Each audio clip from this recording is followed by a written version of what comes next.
Well, hello again and welcome back to my channel. I'm having to stand on my back from here because my tool wall is quite high because it's going above my miter saw station here. So I am in the middle of kind of three things at the moment in the workshop. I'm still trying to get the outside finished, all the little jobs that take forever. I'm working on some commissions as well, and I'm also trying to get the inside of the workshop sorted out. Now, I have been digging into drawers forever trying to find tools and wasting so much time.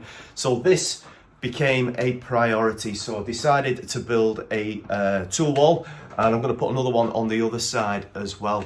Now, all the materials from this are, I'm not going to say recycled, probably more repurposed than anything. The actual board itself for the wall is 18mm ply. And now, if you've been following my modular design workshop build, you will know my original plan was to use 18mm ply for the floor, and I bought that last year at last year prices.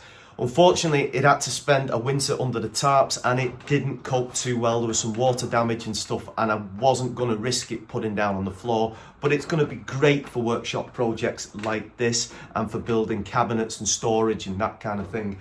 So the idea was that I was going to say use this board, I'm going to just paint it up. I wanted it to come slightly off the wall. The biggest issue I knew I was going to have was actually mounting it because it's high up, and also it's quite big and it's also quite heavy. So I've gone with I'm going to describe as a French Cleat-ish system, which you will see in the video. Anyway, I'm going to cut to the build. Hope you enjoy it, and I'll see you at the end.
Morning. The tool wall is cut to size. We've got a couple of coats of the acrylic primer undercoat on, which went on nice. I'm going to tell you the truth, I was setting it up for spraying in here with my Wagner spray gun, and I've bottled it.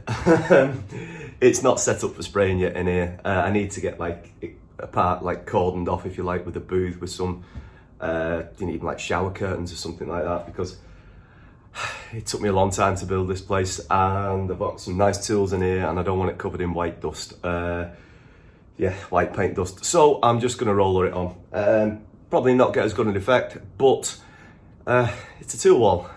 All right, it's not the lounge wall. Right, finish my brew, I'll crack on.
I think I'm done.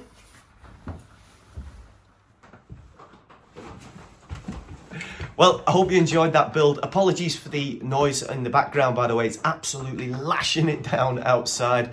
But I love this insulated roof panel system. As you well know, if you've been following my videos, everything on here, particularly more that side, I'm constantly reaching for, and I'm constantly digging into drawers and toolboxes for, and I can never find them. So that's really useful. The further up I go, probably the less I use this kind of stuff, but it always comes in handy. It's such a simple build to do this, and it was all, I never had to splash out for anything. The only thing I did actually purchase was the LED lights that go around the back. There's a link in the description if you're interested in anything like that. Totally borrowed, nicked, ripped off from Peter Millard's 10-minute workshop channel. I love those things behind his, like the shelves and stuff he put up, so I thought I'd do something similar here. Anyway, I hope you enjoyed it, folks. I hope you enjoyed this one. Plenty more to go and plenty more videos to come shortly, so take care, look after yourselves, and I'll see you soon. Thanks for watching.